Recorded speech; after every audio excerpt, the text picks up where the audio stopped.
Welcome to episode 137 of the Hunting Party Podcast. I'm not Euripides, I'm not from WoW Insider, Out Deep Pest, and Called Auction. But then again, who is from Called Auction, really? What exactly is Called? Does it even exist anymore? I've heard rumors of it existing, but who knows? And I am Darkbrew from thebrewhall.com and the Brew Hall on Twitter. And this is Frosttime from Warcraft Hunters Union, WoW Insider, and Frosttime WHU on the Twitters. I am Alli from the Hunting Party Podcast.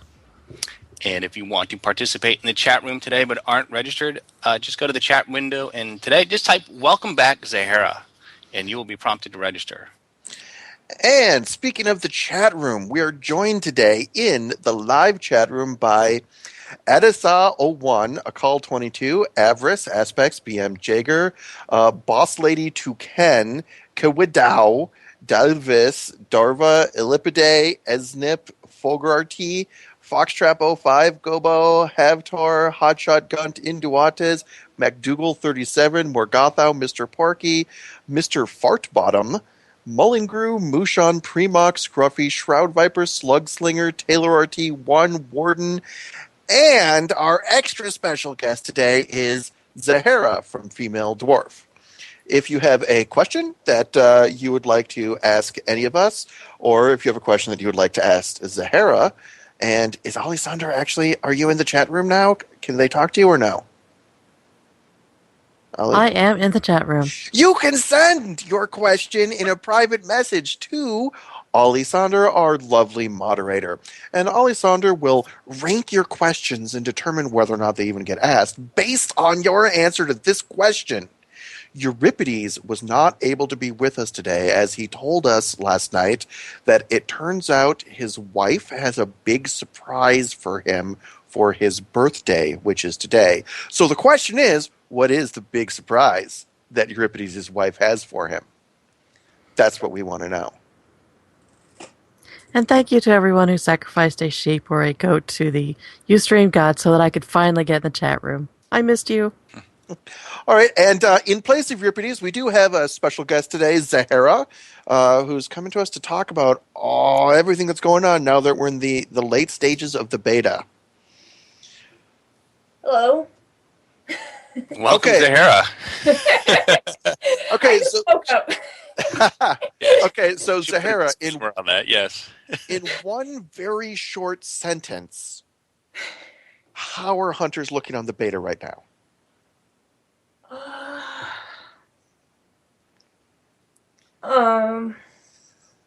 And there you have it. Not very encouraging, does it? I think that was fairly telling. Well, we're going to get into that in more detail in just a minute, but we actually have a bunch of announcements. First announcement is an update on Mania. If you guys will recall, Mania discovered she had a cancerous tumor in her leg, and she's just put up another post. She did have surgery on it. It looks like it went very, very well. The doctors think they were able to remove all of the tumor, and she is at home and recovering more slowly than I think she would like, but it sounds like things are going well. It does sound like things went well, so we wish her nothing but the best and a speedy recovery. But now she's got all that free time to play the Mists of Pandaria beta and everything, so... Except she was commenting that she can't really do anything for more than 15 minutes, including typing or standing up to take a shower. She commented on the end of her post. Hopefully she'll have enough strength soon to start playing WoW again. Yeah. On a couple other notes, there is the Hunter Fuel album Kickstarter project that we wanted to update. It's about up to $2,000, so $500 more to unlock the next new song, which is the Hunter Love song. And there is 7 days left. So it's exactly 1 week from today, and it all ends. Happily, no matter what happens, we're going to get new Hunter songs out of it. Yes, songs being plural there, which is just awesome. Considering we only have 2 now, so we're going to be more than double that catalog of songs. What are we getting now at this point? We are getting the primary thing we're getting is a new Hunter song. We did not want to, pin down what it is, but actually at Convergence not too long ago, Balthazar and I were talking about it, and I'm thinking it might be a song about Big Red Pet. kind of leaning in that direction because I was trying to think of something that was sort of quintessentially hunter. And other than, we already have the I'm a Hunter song, which is just about hunters being badass. Don't want to do that again.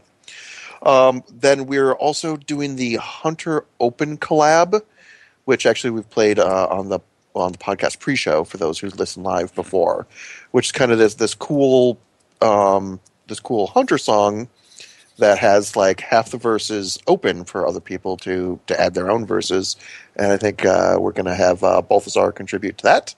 And then we're also doing the special top secret Hunter community song project. So the final announcement is the WHU All Hunter Raid is happening tonight. It starts at 5 o'clock Ice Crown server time, which I believe is Mountain Time. So it goes from 5 to 8 p.m. We're going to hit it again in 1 week, so next Saturday as well. And the bosses that we're going to attempt tonight, it's probably going to be Helphus, Feliona, and Thralian. Maybe Shanox too. We'll see how stuff goes. Well, that's exciting. Yeah, I hope hopefully they'll get some more of these bosses down. And that sounds like they're starting to get the hang of it. I mean, and that's cool. And the good thing is it's Cataclysm raid content here, stuff that is still somewhat relevant. Yeah, this is cool stuff for 25-man all Hunter raid team to be taken down. So should we start digging into the Mists of Pandaria updates? Indeed, we should. Yeah, we had another beta update this week, finally, as well as the patch 5.0 going up on the PTR.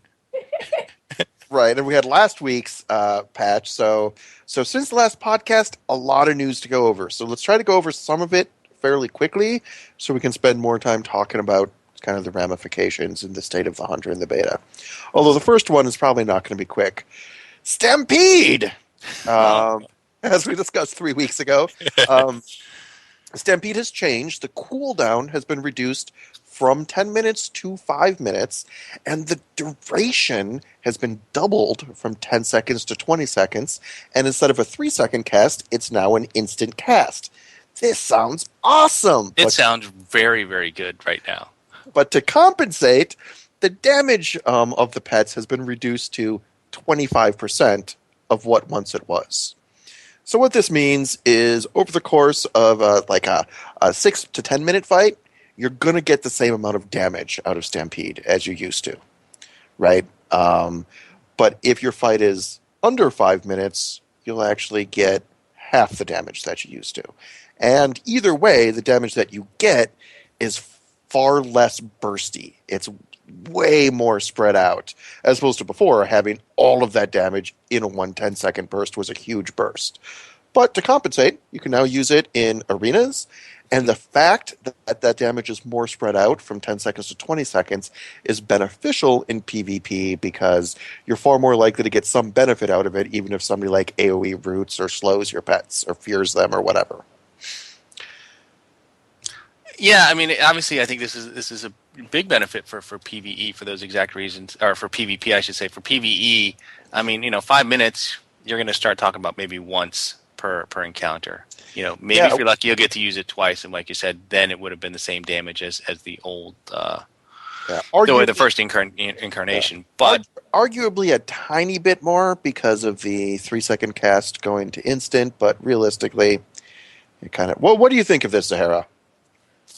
I haven't really gotten to play with it since they took off the cast and did the numbers change. I'm actually more concerned about some of the mechanics of it right now, but I mean, it's sort of worrisome about the 5 minutes but I expect they're going to balance us around whatever the numbers are. So that I'm not so concerned about. Like if it's 5 minutes and and that's not enough damage for us, they're going to tweak our damage. Mm-hmm. But and I mean, I think part of the reason everyone likes Stampede is because it's cool. I mean, let's face it. Absolutely. But one of the things I'm worried about, I noticed on beta, is that when you do Stampede and it sends all your pets in, it uses whatever autocast mechanics they have set up. Mm-hmm. So if you carry around a pet that's got growl on because you use him for tanking or whatever, he's going to start taunting whatever it is that you stampede on. I had 3 pets die the last time I used it on Bayhap. So Oh, I'm a that's little interesting because taunt is an autocast. yeah, Right. But you mean Yeah, obviously you can turn that off. So what you're saying is we're going to have to start thinking about which pets we have in the stable and yeah, what our settings are and it's when we yeah. go into the raid. yeah, and it's also possible to because like if you have a pet that has the prowl ability, right? It goes invisible. That's kind of obnoxious if that's on autocast and you cast Stampede and your pet's charging and one of them's creeping in. Yeah. So Um, it's a little problematic. and you can definitely see a situation in which it's like, okay, we got through the raid. Now we're getting ready to go. Hold on, everybody got their potions. Oh, is everybody repaired? Oh, I need a repair bot. Oh, hunters, pull out every single pet and double check your autocasts on all 5 pets. And double Uh, check they're not dead either from the last time. good point. Well, Really that's a good. good point too. I mean, Oh, ooh, and that. Well, no. If they're dead, isn't it supposed to clone one of them, or does it only do that if the slot's empty? I didn't actually check. But I think it Might be doesn't worth. clone them right now because I think I only ended up with 4 the last time that I cast it. So I'll have to double check on that. It's Yeah, been a little while since I've been in there. yeah, my hunch is if that's not the case, that's something that they'll fix since they're using the clone mechanics anyway. Because Right. you could see now that, like, if you're in a 10-minute fight or a 7-minute fight, and now that we're going to be able to cast it twice, you can totally see a situation where, like, I cast Stampede, my pets go out, and the boss does something that kills a couple of them. And right. you're like, oh, well, which, by the way, is also going to be far more likely to happen now that it lasts 20 seconds, right? It's a Right. lot more time for AoE type boss damage to pick away at them. So a couple of them die. So the next time I cast it, I only have 3. Oh, that blows. So I can see that why they would want to make sure that the clone mechanics work on death. But yeah, I'm kind of with Zeherah. Interesting. I kind of wish that they kind of just went, hey, when Stampede goes, here's the abilities the pets will have on autocast, and here's the abilities they won't. Yeah, I almost think they should just make the copies of your pets as opposed to actually using your pets. Well, I was just going to ask that. I mean, are they making this ability too complicated? And like Yeah. you said, would it be better just to have pets, things that look like the pets that are in your stable, but just have them do a whole bunch of damage, with the exception of maybe the one pet that you have active with you at that time, and that one would still function? I don't know. Except I think it lessens the spell to some degree. It makes it a little less interesting in some ways, other than it's easier to code, perhaps. right, and to be fair, there's a glyph that does that. But I mean, I think certainly if you think about it from a PvP perspective, the advantage of having all of those pet special abilities going off on your target is good. And Although that might make it harder to balance too. So I'm not entirely sure. it's PvP. Who cares about balance? But yeah, I think it still needs to be sort of thought through a little bit more. I think I understand the PvP benefits of it, and I can also say that there might be some people who want their pets to growl when they summon. Like if you're doing pet tanking or something like that, maybe that's a good thing. So it's sort of maybe it should use the autocast based off of what your primary pet is or something. Oh no, that would be smart. Like, and maybe even I don't know how this is coded, but if they could say your primary pet has a special ability on autocast, therefore everything's summoned well. Mm-hmm. Your primary pet has growl on auto. Except the problem is, the pets can be of different families. Yeah. So if it's a ferocity or if it's tenacity in your stable, but a ferocity you have out, yeah, it's definitely a tricky question, and certainly. I feel like their implementation now is the generous implementation. It's the let's try to make this as cool as possible implementation. Mm-hmm. You can do all of this stuff, but then I think the cost of that is the need to cycle through your pet by pet, and you're going to have people who are like, oh god damn it, hold on guys, I still have a tanking pet in my stable. Let me hearth out and get to a stable master. I just think it's too much micromanagement of the stable. Actually, what I'm thinking now is what they could do is base the entire thing off your current pet. So the autocast in what spec they are would basically be pulled from your current pet, but it would use the model and names of all the pets that you have in your hand. And that would be an interesting way of doing it. And that would limit it slightly for some we're talking about extreme tanking or 25-man hunter raiding. But for the vast majority of situations, that would make it work better. Yeah, it would do what you wanted to do instead of what you had it configured to do in most Right. situations. I mean, as far as even the micromanaging, like I know for rating, I select the pets based on which buffs I think Yeah, we're going to need first, and then from there it's whatever one I might feel like pulling out if all the buffs are covered. right. So there are some considerations there, maybe some limitations in terms of what you Well, I bring or could don't still bring. use pet buff because that's sort of like, I mean, I think they have a way to tell maybe what the buff is for each pet. So if it's Mhm. picking your 5 pets and it's just copying the buff from each, but it's using the base stats from your primary, Yeah. I that could work. Um, okay, well, so in other changes that happened a couple weeks ago, another big one was readiness. Readiness was a talent and is no longer a talent. It's now a baseline hunter ability, so all hunters will just automatically get it. But its cooldown is back up to 5 minutes. It's no longer the 3 minute lovely cooldown that it was. Now, of course, you got to keep in mind, while on the surface, that's kind of nerfy because in your 5 minute and under fights, we'll only get to use it once. That does mean that we can take readiness and another DPS talent because that did come from the DPS talent tier. Yeah, and that's very nice. I mean, it seemed like that Blizzard maybe needed to go in that direction or do some change to readiness because it seemed like no It matter was what too good. tier they put it at, no matter what they stacked against it, readiness was just the hands down choice that every hunter was going to be making, Well, regardless of which spec they were. So yeah, yeah, and so it's what's really interesting now is now your big, and they also moved Dire Beast. So your level 60 talent tier is now Fervor, Dire Beast, and Thrill of the Hunt, I think. yes, And so it's now kind of a really interesting choice. They also added to 75 the new ability Blink Strike, which we'll get to in a bit. But so right now, I guess I'm feeling like Fervor is really good, but I haven't played around with the twice changed Thrill of the Hunt.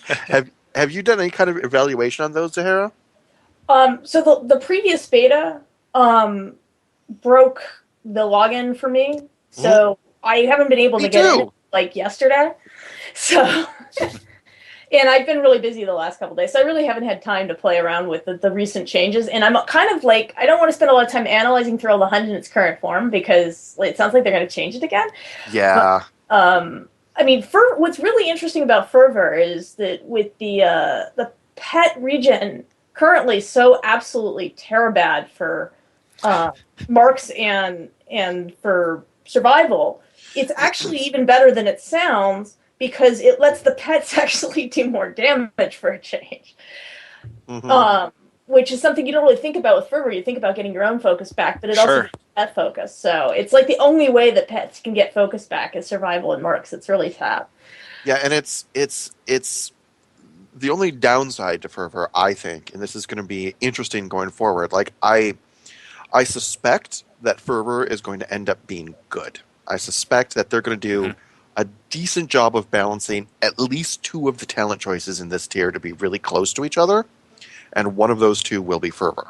Yeah. Maybe they'll get all three. I don't know. But the interesting thing is Fervor is such a change to your focus regen because it's no longer just that 50 focus, right? It's also an additional 50 focus over 10 seconds, Right. and you're using it every 30 seconds.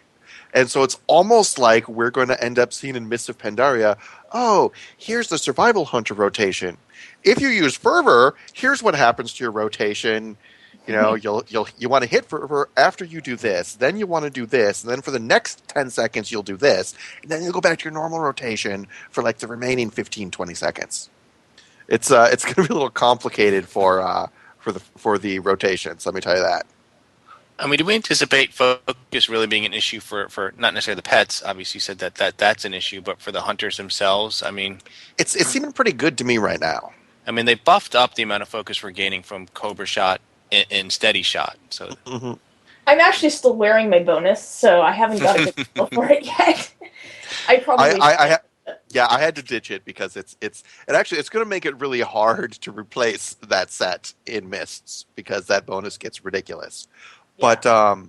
But no, I mean with the 14 focus regen from up from 9 of Steady and Cobra, it's feeling pretty good. I mean, that said, you still need to use your steady shot and cobra shot, Mhm. and as well you should. That's the design for the class, but it's definitely much better than it was. Well, I think the one place that's really interesting is when you're moving. Is if you can if you have to move a lot on fights, timing your fervor for your movement means that you will for sure have a lot of focus and you can skip Cobra for a while without Yeah. having to go into Fox. Yeah, the one area that I see Right. fervor being a little complicated for, well, okay, it's a little complicated for most people, but for marksmanship, which already has better focus region now The with that ISS 14 issue. focus. Yeah, it's like all of a sudden like you're hitting fervor, but you're like, dude, I still need to do my 2 steady shots to get my whatever the imp steady shot buff is called now. Is it The other issue is the too many buttons issue, which hunters have Sure. traditionally had, and like any button like that you add, and especially for hunters who aren't necessarily so high end, a lot of times, having extra things to manage in the fight is sometimes difficult to time them well. They may prefer something that's a little more automatic and doesn't require as much thinking about when to use it, or they may be macroing it into abilities. Or right? Right. And you know what? To be fair, maybe we're going to find out when everything washes out that that's going to be the answer with fervor. The answer is going to be like, hey, if you're a little overwhelmed playing your hunter, take Dire Beast, Yeah. because then you can just hit it when it's up. But if you really want to, because I mean, it's a 30-second cooldown, which it needs in order to compete. But that 30-second cooldown, that's just running the line between a cooldown and just part of your rotation. right. Right. And keep in mind too, one of the changes that was also done was that the aspects now have that 1 second cooldown, By the specific to way, that themselves. is So not. I was testing that just recently because I also was unable to get in. I actually had to uninstall and re-download everything from scratch and install an add-on to remove my mini map, and then I could get in. But I was messing with that. I can still make a macro where I can press I don't think they changed anything. yeah. I mean, I can push a Yes. button. Yeah, I can push a button once, and it'll swap my aspect and fire my instant shot. So maybe it hasn't been implemented yet, or maybe there's something else going on, but I haven't seen any effective change on the aspect dancing macros yet. Well, they always had a 1 second shared cooldown. That's why I don't think it's really a change. I think they just changed some text somewhere. Yeah, I think they might have just added some text to one of the files that the data mining pulled up. Because although I was wondering if there was a wording difference because it was like, oh, it has a cooldown, whereas before they had the shared aspects cooldown. right. And I was wondering, like, maybe what they mean is it triggers the global cooldown, so you can't macro it. Nope, that's not the case. Yeah. Because I still think, yeah. Yeah, I don't know. I mean, it seemed like the wording or the change came about not long after they had a post about Right. saying that they didn't like that. They Yeah, didn't so think that was good gameplay. I don't like it either, but I think they have to fix it in a better way than that. I mean, just making it hard to make a macro doesn't really solve the problem. I mean, the fact is it's just too fiddly. Mm-hmm. It depends a lot on the fights, but yeah, I mean so like right now literally I'm in a macro that was cast aspect of the hawk, cast explosive shot. All right, so we'll have to see what change, because I feel like there is still a change coming on that, and I'm curious to see how they do it. I'd almost rather it be like a button you press to switch to movement mode or something like that, and it just reduces your damage for a short period of time rather than this fiddling between aspects. I mean, at this point, the fiddling between aspects, I think, is just silly. I think we should be getting away with it. I mean, getting rid of it. So let's see here. We have Binding Shot had its cooldown reduced a bit. Whatever, they're still working on balancing that tier. Yeah. Wyvern Sting had the dot removed. So Wyvern Sting used to do a dot when the CC ended. Everyone has wanted this change forever. It never made sense that I had that dot. That was always silly. Yeah, it seemed like it was deliberately. Actually, I'm not sure, because I think Wyvern Sting has worked that way since vanilla. Wyvern Sting used to be the penultimate survival ability in vanilla. And I think at first it really was like, oh yeah, then the CC breaks and you're still screwed. Instead, it's the CC breaks and I'm screwed because I can't CC you again. Yeah, I mean, and this was one of those things too where, and I know in the beginning of Cataclysm, when you actually had to CC things in these dungeons, it was sort of like one you could sort of toss in there, but like I said, the damage component was just sort of a frustrating aspect to it. Yeah, I remember when I was first running the dungeons at the beginning of Cataclysm, I would use Wyvern Sting, Mhm. except it was like it was an oh shit ability. It was like, oh, Right. something went wrong. Bing!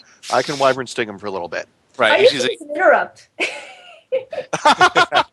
It works on that trash before Hagara. It's great for stopping those tornadoes. But yeah, as an actual CC, it's going to be magnificently better yes. now that Yes. that dot's gone. Um, so we have the new ability Blink Strike, which is really interesting in a lot of ways. It's it's a level 75, so it's competing with Link's Rush and a Murder of Crows. It causes your pet to instantly teleport behind a target up to 40 yards away, and it does 200% normal damage. So the first thing that I thought, oh, it's got a 20-second cooldown. So the first thing I thought when I saw this was like, huh, double damage on a normal attack, which theoretically is a melee attack. Hmm. That's not a lot, even on 20-second cooldown. But then again, they just nerfed the hell out of Murderer Crows. They moved Dire Beast out, so they no longer have like a really good DPS ability competing in that tier. So it certainly has advantages for BM, who they need to kill command, and their pet has to be in the neighborhood to kill Hmm. command. Now they did a lot of stuff to make kill command better, including you can press the button when your pet is like 20 yards away. Your pet will like charge over, but hey, this is even better. Now your pet can just teleport into the fight. And it seems like it's more interesting for PvP than for PvE, really. I think so. I think so. Especially, I haven't tested this, but I Right. assume that there isn't any line of sight issues with it. So, if your enemy is pillar humping, your pet can teleport, hit them, kill command, and then dash out, right? And then whoopee! It'd be interesting to see if this thing has an impact on Stampede at all. I mean, if Yeah. you can combine it with that and I'm sure send you all your cannot. pets to the boss. Yeah, I'm sure you cannot. I Yeah, mean, I wouldn't think so either, but yeah, it'd be so far, nothing that affects your pet affects the Stampede pets. Yeah. Let's see. So, Thrill of the Hunt has changed twice. yeah. Uh, the current incarnation. So what it used to be is that when you triggered Thrill of the Hunt, you got your next shot that cost focus, including kill Hmm. command, would be free. Now it's making your next 3 arcane shots or multi shots free. Now that is awesome. Yes, and the problem with that being awesome is we It's know it's awesome, not and going to. Blizzard knows Yeah, it's awesome, and they've already commented on that. They may have to revisit that and maybe bump it down to 2. yeah, and it's really interesting. I'm trying to find the exact post, but yeah, there was a post where, wow, we have so much blue posts in our show Yes, we notes. do. But they had a post where they were talking about it basically before it got implemented, where somebody was complaining like, dude, because it used to be it just made your next arcane shot free or multi shot, and that was a clear loss.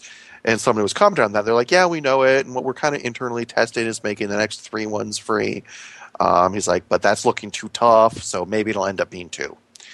So I do appreciate the fact that they did add a multi-shot into the mix. So they were thinking about the benefit in AoE situations in addition to single target. And frankly, I wouldn't be at all surprised if this does end up being the next 2 are free. Or they may end up doing it as a, discounted focus by 20 or something like that. So maybe it's not as powerful for multi-shot or something. Good point. Good point. Oh, right, because that's what they said they were testing was Yeah. discount by 20. Mhm. Fair enough. Fair enough. So I think, yeah, the glyph of no escape got tougher, whatever. Yeah. So that, I think, was all of the actual changes we saw a while ago. So now we got all of these blue posts. Well, let's ignore. Well, no, let's hit some of the blue posts. So there was 2 blue posts about pet focus. The first one was basically acknowledging people complain pets are focus starved, and they're focus starved for a couple of reasons. But one of them is we have this built-in ability now that when pets have a lot of focus, they double up the focus cost and damage of their special abilities. And so for various reasons, your pets basically never got off their special abilities if they were on autocast, because they were basically burning every little bit of focus they had on their basic attack. And so Blizzard said, well, we reduced the cost of those specials to 20 focus so that autocast will use them. But we were actually, just before we went live, we were talking to Zeherah, and you were saying that may not be enough right there. Yeah, so first of all, let me just clarify. The ability formerly known as Wild Hunt, I'm calling it. Let's just call it Prince. Okay. Okay. Yeah. So on live, it's 120% damage for 100% focus, right? So it's double the focus. You get extra damage out of it. It seems on beta, the tooltip has been reversed. And I thought that it was just a tooltip bug, because if you actually test it, it works the same way it does on live. But GC clarified that actually they intended it to work the way that the tooltip says. So it would actually lose us focus. So, and that clearly, I mean, they admitted that probably would be too punitive. So they are talking about what they're going to do with it now, and it sounds like they might just make it 100% for 100%. So it's just a way to bleed off extra focus. Mm-hmm. But anyway, so the problem with so there's two categories of pet focus now, really. There's BM and there's everyone who's not BM. And for BM, they have reasonable amount of focus regen because they've got Sikkim still, which will give them extra focus based on your other abilities. But, or actually, I don't remember if it's go for the throat or Sikkim now, but it's basically the combined both of them is in one talent. Marks in survival have neither of those. And so you're basically living entirely off whatever the pet's base focus regen is, unless you have fervor. So it actually, on Marks in survival, you send your pet in, he's got full focus. He does his double damage attack, and then you basically never get back to that point. I mean, they barely have enough focus to even use their basic attack. It takes them like 5 to 7 seconds to regen enough focus to do a second basic attack. So even the cooldown is not the limiting factor, it's how much focus they have. So there's like no way that a Marks or survival pet is ever going to really have enough focus to use dash or thunder stomp or anything like that unless you turn off the basic attack. Which so I don't think this solves that problem. I mean, it sounds like the solution is simple. Increase pet focus regen, right? Right. Either that or take the focus requirement off of these secondary abilities. They all have cooldowns anyway, so I'm not entirely sure why they need the focus cost. Actually, that's a good point, because I think the focus cost on that stuff is kind of a legacy from a different time in the Hunter design. Whereas at one point, we were drowning in pet focus. Exactly. And when we were drowning in pet focus, the world was a very different place. But for BM, it's, they have more pets that have these special AoE abilities, which also cost focus, if I recall. So it's more of a problem for them in that sense. But on the other hand, they actually have focus regen. So for them, reducing the focus cost might actually work. But for survival and Marks, it just doesn't solve the problem because we just don't barely have enough focus regen anyway. Yeah. So that's really the issue. So it'd be interesting to see kind of what changes happen. I was very happy to see that they kind of said that fixing the bug to the originally intended functionality would feel punitive at this point. Yes. So we're leading away from that. That was good to hear. But I'm curious to see what they do about this stuff combined. My hunch is what we're going to see is, the reduced focus cost, and then I think I bet you we end up seeing the focus cost for anything other than a basic attack essentially being taken away. So your pet spends focus on basic attacks, and then it's got other junk it can do, is my hunch. Which kind of sucks, because you kind of can appreciate the design of pets have a focus bar, like hunters have a focus bar, and they have a whole bunch of abilities that cost different amounts of focus.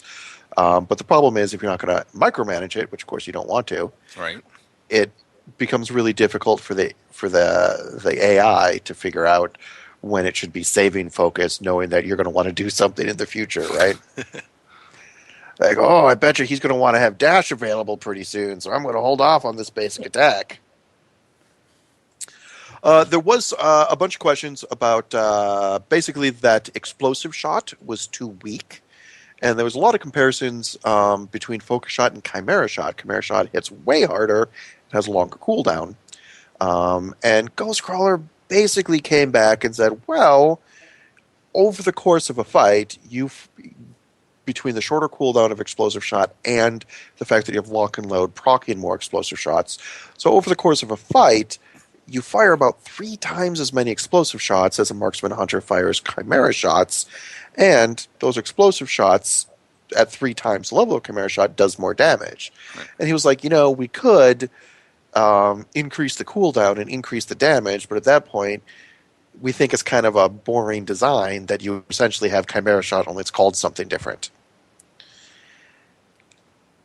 And I think it's a good point about the difficulty of balance, that you can't compare signature shot to signature shot and say these should be identical. You need to compare the whole package to the whole package and say that these should be identical, right? Yeah, to me that makes the most sense. I mean, otherwise, like Ghostcrawler said, there would be no differentiation between each of the specs in terms of how they feel when you play them, and that's really the whole point of having 3 different specs. Is each one has its own play style, and hopefully you'll find one that you like. But in a perfect world, all together at the end of the day, they would each do roughly around the same amount of damage, and you would just choose the one that you enjoyed the most, or perhaps choose one for utility purposes of some kind. But yeah, and he talked also about that. One of the design things of hunters was that they're more dot heavy, and they're like, what, dots can be just PvP discussion, but how dots can be really powerful in PvP. But I guess it was an interesting discussion, and I'm kind of side with Ghostcrawler on this. That hey, I'm fine if Chimera Shot with a longer cooldown does more damage, but Explosive Shot does more damage total. All I care is that Marksman Survival can contribute about the same amount of DPS, single target, about the same amount of AoE, and something close to the same amount of on-demand burst, right?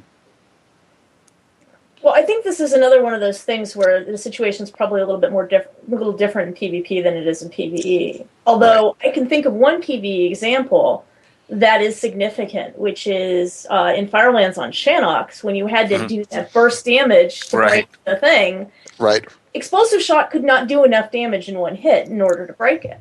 Mm-hmm.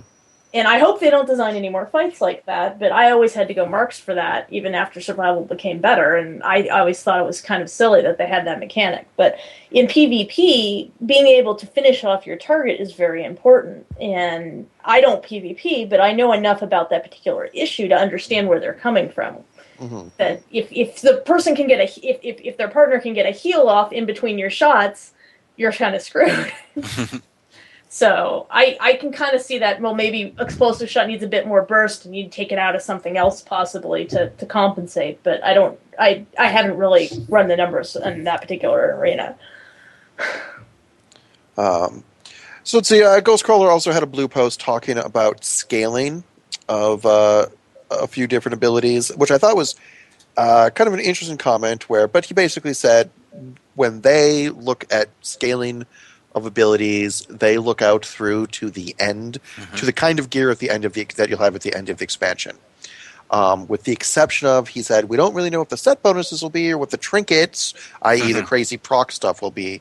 But, they know how much agility and range attack power and stuff is going to be on the gear. And so he said they test that, and it looks like the stuff is scaling okay.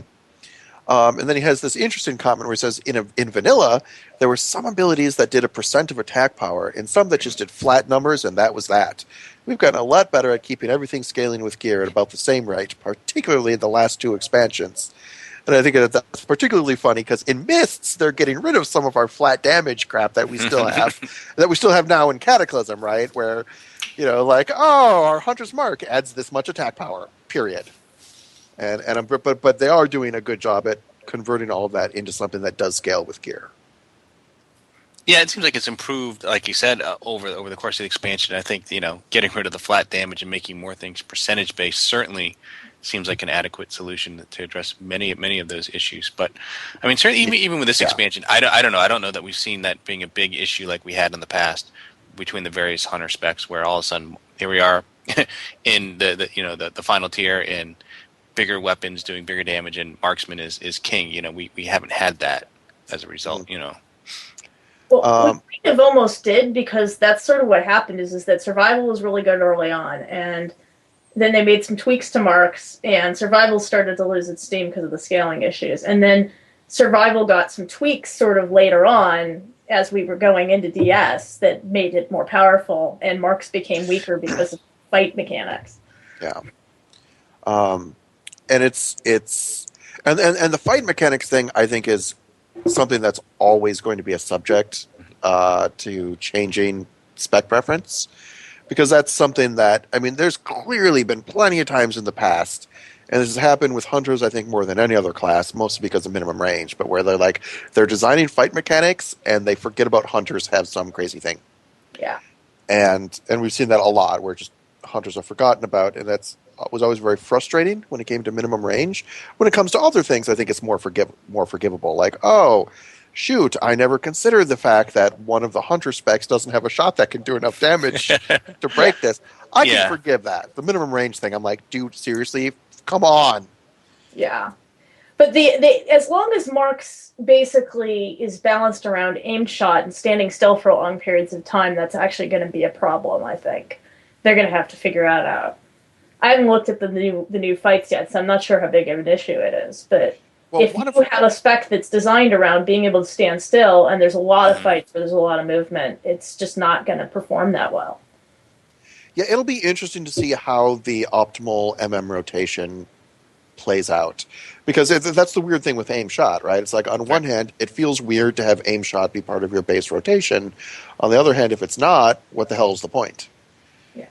And it also, going back to the too many buttons syndrome, it also makes marksmen just flat out have another shot in their rotation.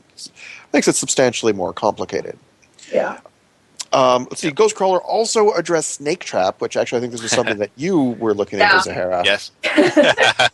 Which is specifically the fact that with, I believe it's Trap Mastery, because Snake Trap, right, got beefed up. So our snakes are like, they're not like garter snakes anymore. They're like freaking anacondas on a plane.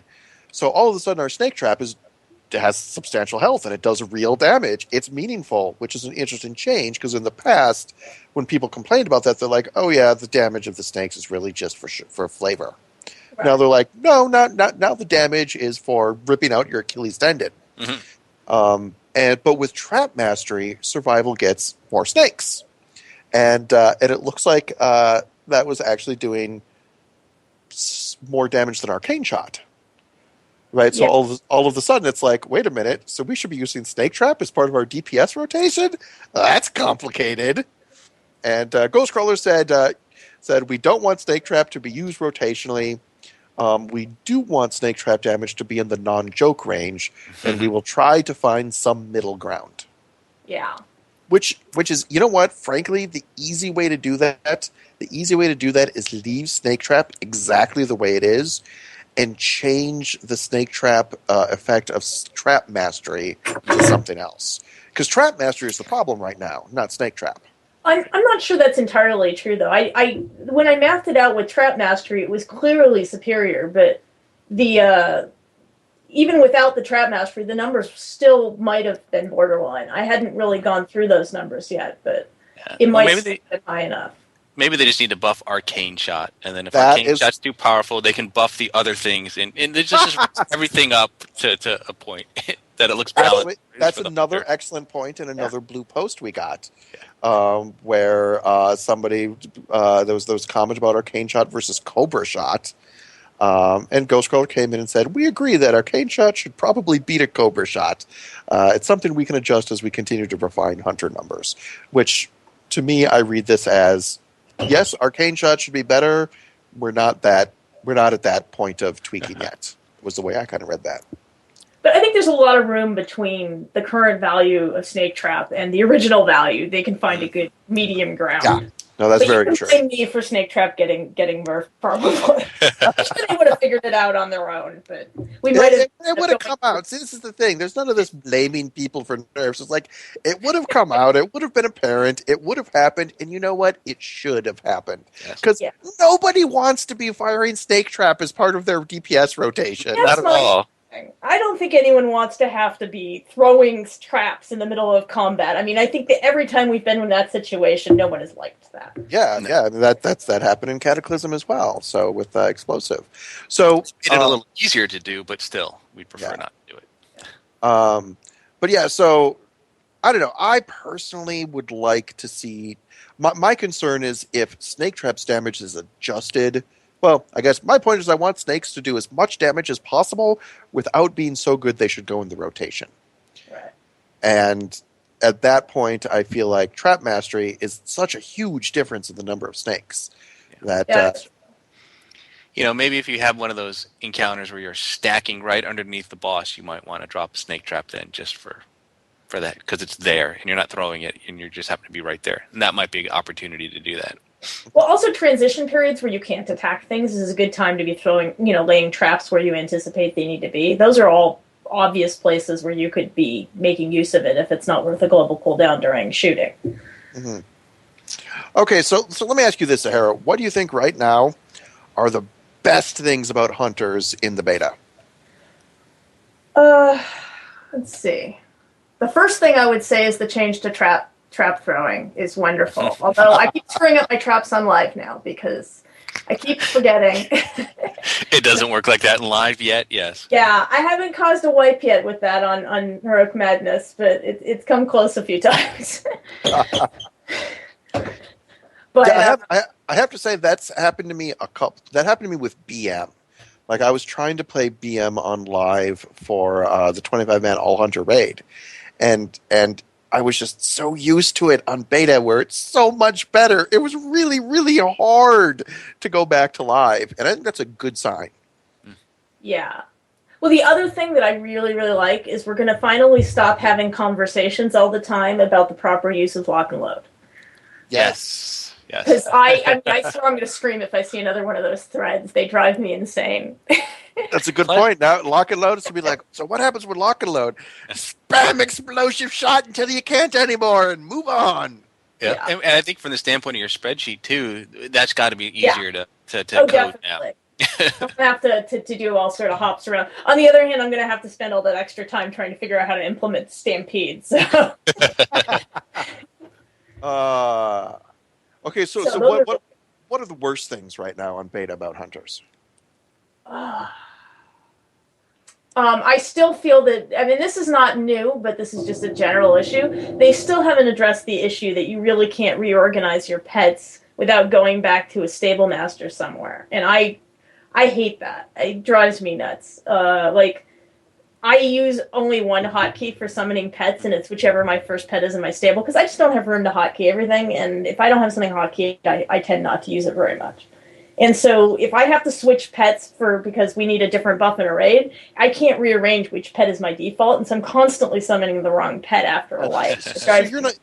So you're not talking about wanting to bring something from your stable into your active slots. You're talking about just rearranging your active slots, right? Exactly. And it's just the fact that you can't really easily manage your pets the way you used to be able to. In Wrath, you could totally do that. Yeah, and this is true. Yeah, and this is a little interesting because I was actually I poked a big nest of rattlesnakes with my Grandpappy Frostheim that I didn't think I was going to. But I was talking about how back in the day, the basic theme of it was back in the day there was all of these time-consuming, obnoxious, grindy things that we had to do, and how they've been steadily moving to get rid of that. In terms of like consumable ammo and a lot of pet management stuff too. And it's kind of interesting that they kind of reversed that with this, where like in Wrath, we this wasn't an issue, and now it's become an issue. Yeah, it happens occasionally with them. They go 2 steps forward and 1 step back on some of these mechanics. They tend to try to solve one problem and they forget about some things, and unless there's an outcry, they don't usually resolve them. Right, and this is probably something now that's passed its course. It doesn't need to be an immersive part of the world or part of the game. In the same way we have an interface to pull up all of our mounts and our, non-combat pets and things.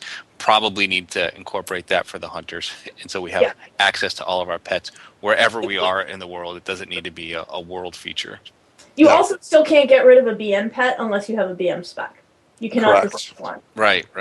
And I don't have a BM spec on live, and I've got all these BM pets in my stable, so like I couldn't even use them if I wanted to without respecking or getting. Actually, that happens to me all the time. I kind of have like my little 5-slot mini stable. We need a better word for that than active pets, because active pets should be the goddamn pet you have out. Mm-hmm.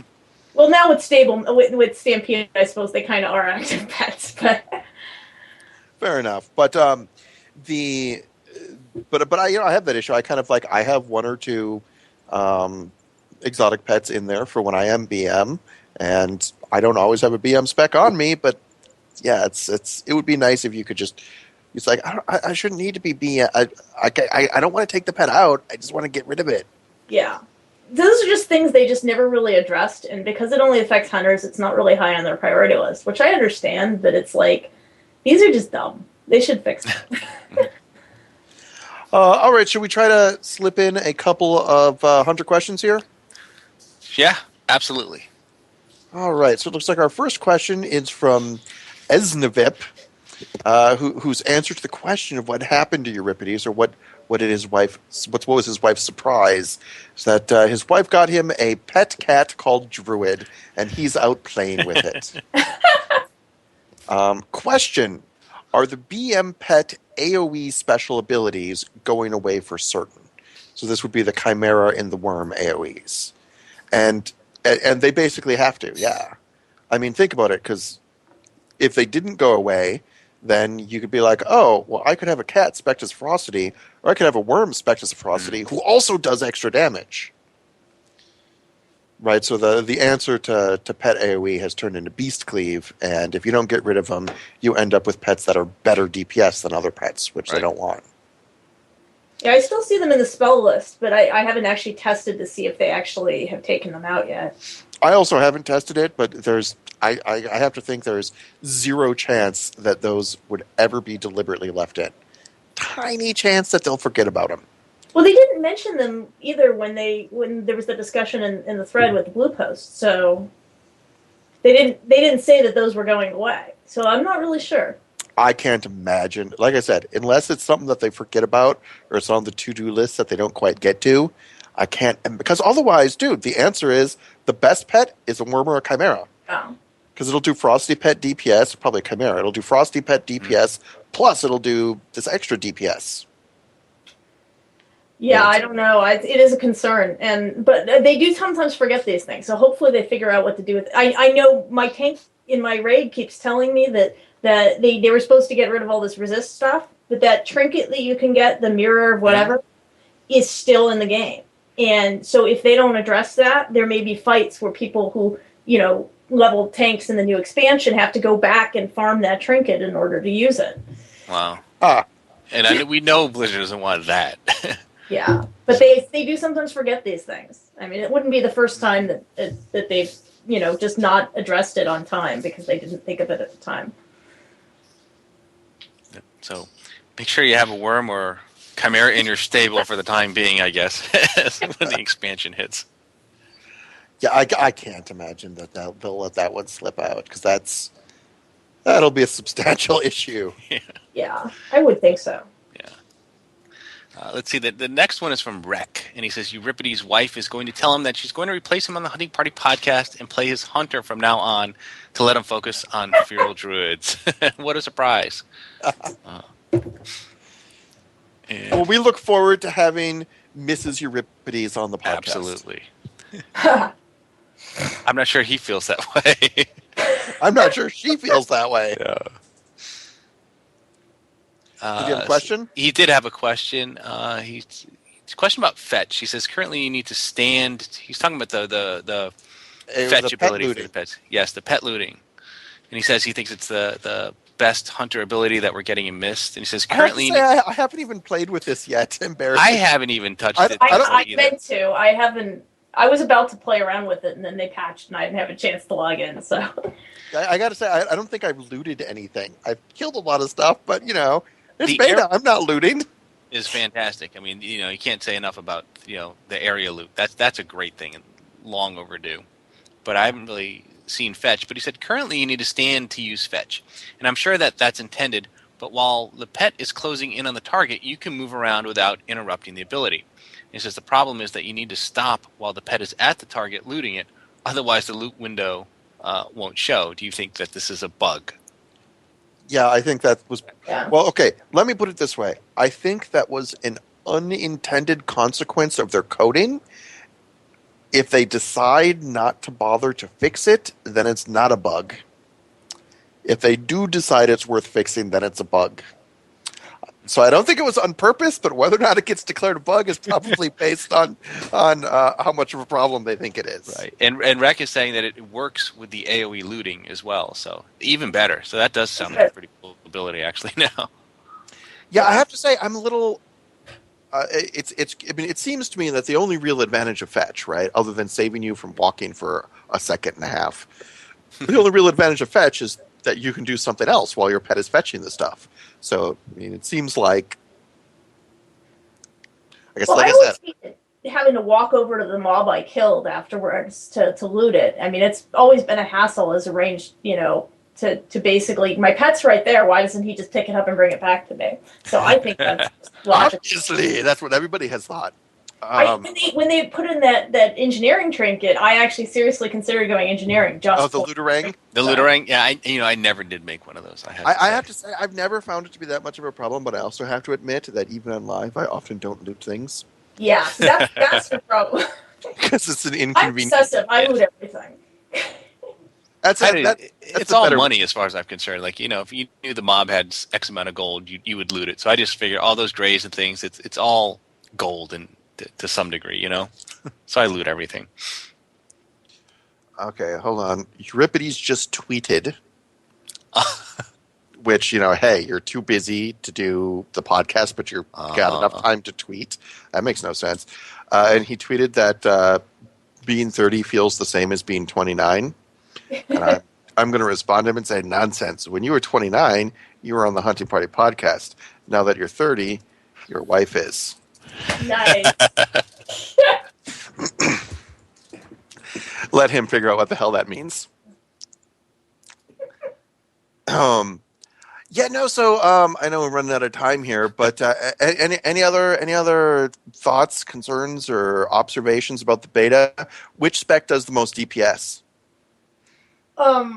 I haven't been doing DPS tests on it, like on the server. My initial simulations, like the current like alpha version of the site for 5.0, currently have survival way behind the other two specs, and I'm not sure if it's that I'm doing the math wrong or if it's just that survival is really weak right now.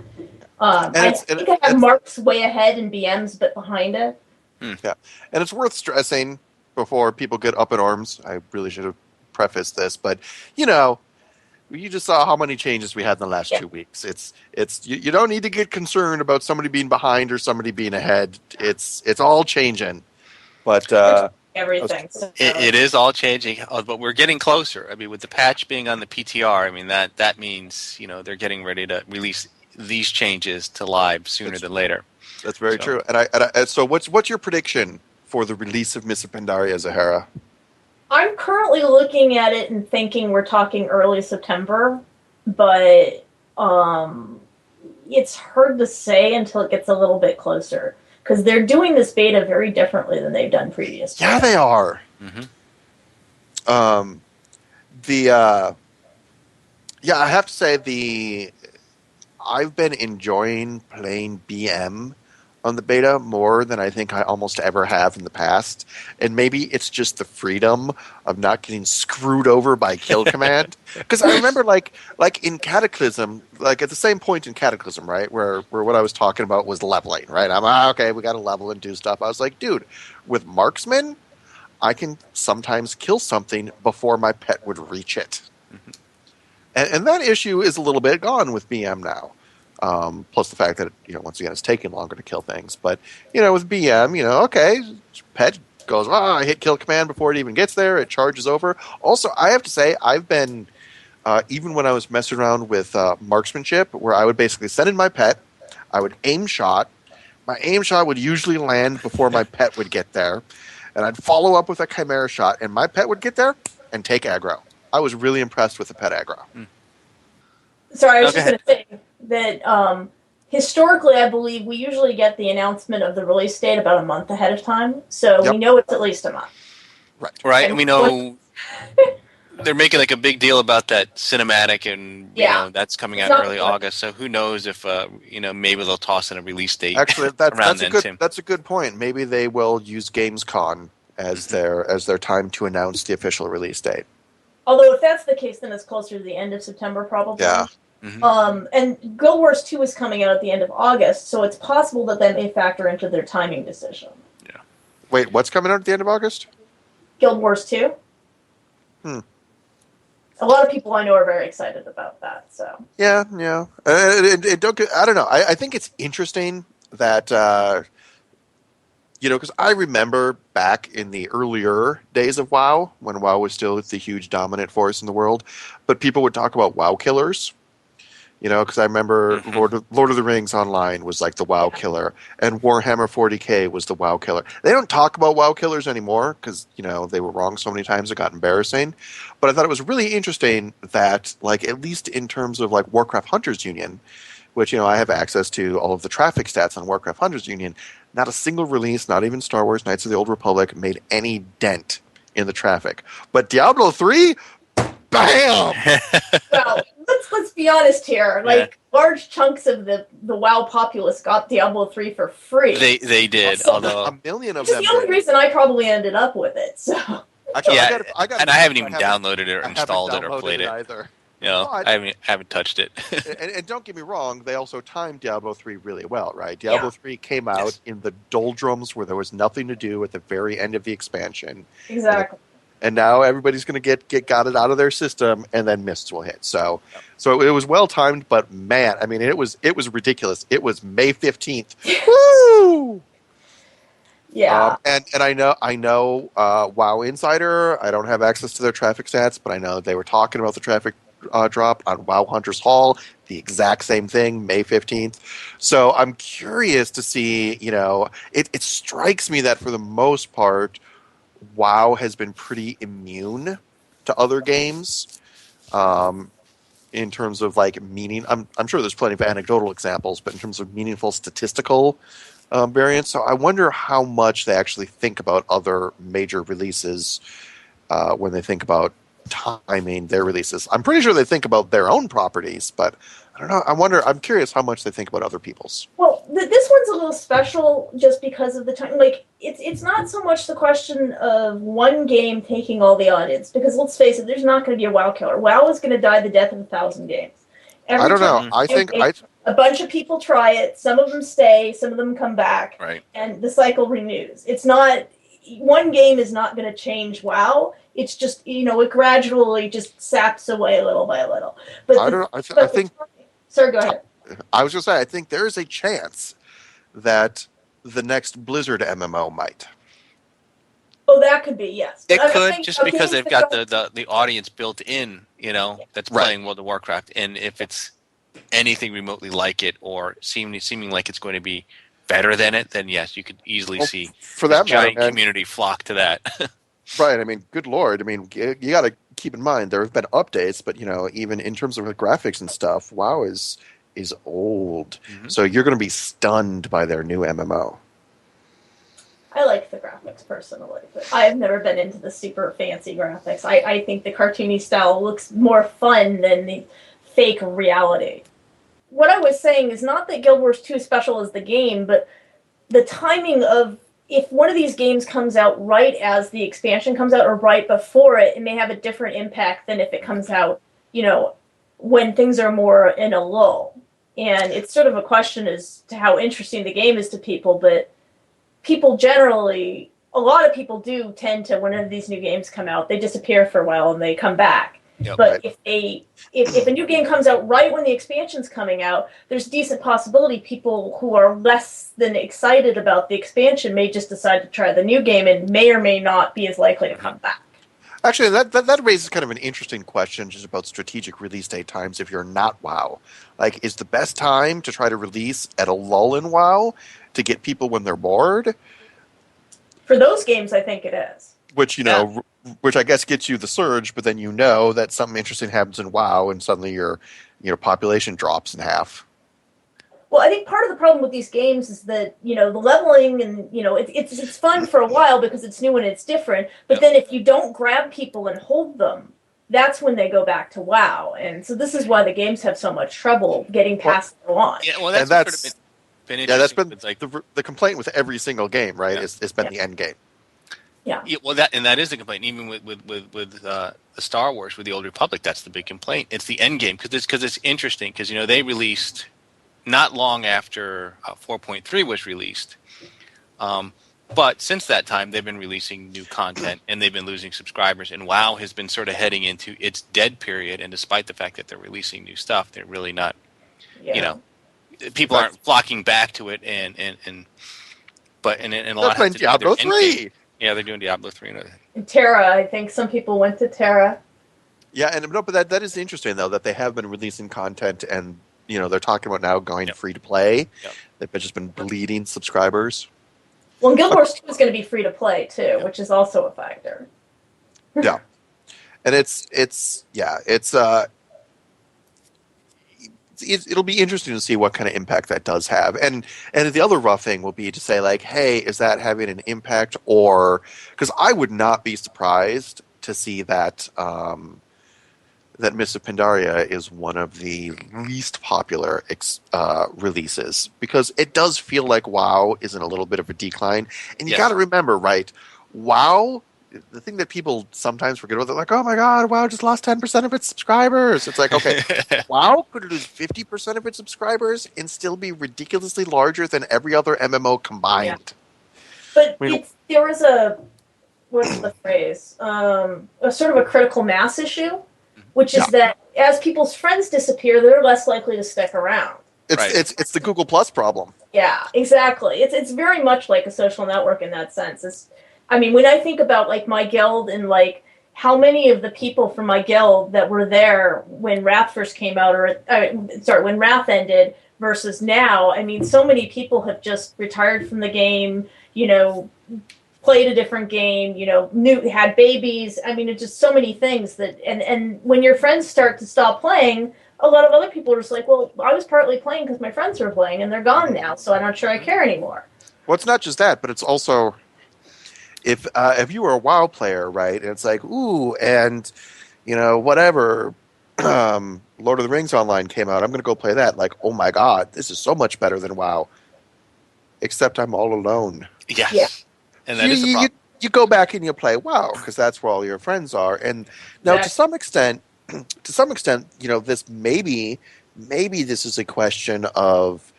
age, of recruiting new players, because at some point, this is true in almost any gaming related industry, is you have a significant loss over time of people who get too old to play games. Which isn't really about age, but like role playing games. It's what's going on. Right. Like, I think we're heading into a period where that's probably maybe not as true as it once was, because you've now got generations of people that grew up with video games and they're continuing to play them as adults and play them with their kids, that it's more of a normal thing to do. I think that's for little, it's really hard to play. Right. I think the problem is you got people like, oh, and I got married and I bought a house and now I got kids, and it's not that I'm playing something else, I'm just not playing. And you have a certain bleed off from that, and this is like a gaming industry issue in general, tabletop as well as electronic. And so, like, I don't know, is there an issue? I wish we had better subscriber numbers. Maybe they do exist and just nobody's dug into them. Because one of the rough things is the ridiculous volume of subscribers that come from Asia, right? And so it would be really interesting to know, like, well, what is sort of the delta of subscribers in North America and in Europe, And are these number gains and losses due to new territories or different territories going up and down? Certainly anecdotally, I guess from us, because I have the same experience as Zeherah, the number of people that I used to play with back in, Vanilla and BCE, and to some extent even Wrath, most of them are gone. And they're not playing other games, most of them. They're just not playing. But, so how much of it is a loss of players within what we think of as the core territories, North America and Europe? And what percentage of all WoW players are North America and Europe? Because I heard some number somewhere one time, and I don't remember where, so I have no idea how good the source was. But that, like North America WoW players was like under 1 million. And that this whole like 12 million subscriber thing, a lot of that was about territory, not about, popularity within a territory. I wonder how the demographics vary from area to area. Like, is it that maybe in Asia, maybe the audience is either younger or doesn't have as much, not as many married people with families because the game is newer there. Mm-hmm. All right, well, we are way, way over our show time. We are. We got a late start, but I think even by that standard, we're way over. So we have not asked one question is, so how are you up to, Zeherah, and how are you doing? I am working way too much. Excellent. I am doing my best to find time to work on the new version of the site, and I'm getting there, but yeah, work has been crazy. But Good to know. I feel your pain. I recently started a new job, which just has that transition of like, all this new junk going on, and in my case, it's learning a new site and what the players in the industry are, and it's just like, it's really hard to, to find time to be logging onto the beta, to be testing stuff and writing articles, but it's beta. And it doesn't help that recently when you have to re-download the entire beta client. Oh, that's not a problem for me because I don't have a lot of free time to play anyway, so I just start it downloading and when I'm not playing. But I could see that being a problem if you didn't know it was an issue until you decided you had time to play. That's pretty much exactly what happened with me. It was like, it was really obnoxious too because there was that huge, ridiculous patch. So I was like, okay, time to do some testing. Oh, giant patch. Finally finishes patching. And then I think it was like the next day. I was like, okay, I'll rearrange my schedule so I can do this tomorrow night. Then the next day, then I can't log in. And I have to like kill everything and re-download the client. Yeah. So lost me a couple of days. Anyhow. Get back in. What was that? You were able to get back in with that change? Eventually. I did that, and then I had a different problem keeping me from coming in. But then I found somebody had identified that this problem had something to do with the minimap, and they built a beta add-on to remove the minimap. So I installed that add-on, and then I was able to get in. I knew that we had to wait to the next patch because it was an OS issue. All right, well, should we hit the outro? I think so. You have been listening to episode 137 of the Hunting Party Podcast with Zeherah. And I'm Euripides. Jesus Louise. You threw me off with your outro there. And our special guest, Zeherah. I'm not Euripides. I am Darkbrew, thebrewhall.com and the Brew Hall on Twitter. And this is Frosttime from Warcraft Hunters Union, WoW Insider, and Frosttime WHU on Twitter. I'm Alli Sonder from the Hunting Party Podcast. Check us out on iTunes, YouTube, Stitcher, or at our RSS feed. Your reader links are available on the show notes. And if you like us, please don't be shy about leaving us a review on iTunes or on YouTube, especially when we mention how uncommonly good-looking Frosttime is. You can submit a title for this week's show by emailing us at huntingpartypodcast@gmail.com and have your name mangled on here by Euripides' new wife. New wife? Uh-oh. That's the surprise. Uh-oh. Maybe that's our show title. Euripides' new wife. Stay thirsty, my friends. Remember to drink your dark brew lager. Remember to spay and neuter your feral druids for the Horde. And don't forget to faction change. That's right, 25% off this week. 25% off of everybody who abandons the dirty, stinking horde and becomes a dwarf. Yes, a dwarf. That's the key. It's not just alliance. You need The female dwarf, of course.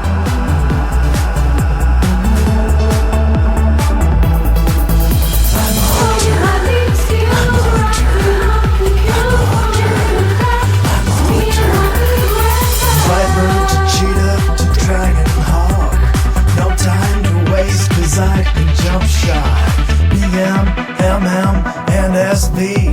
I can rock out any tree.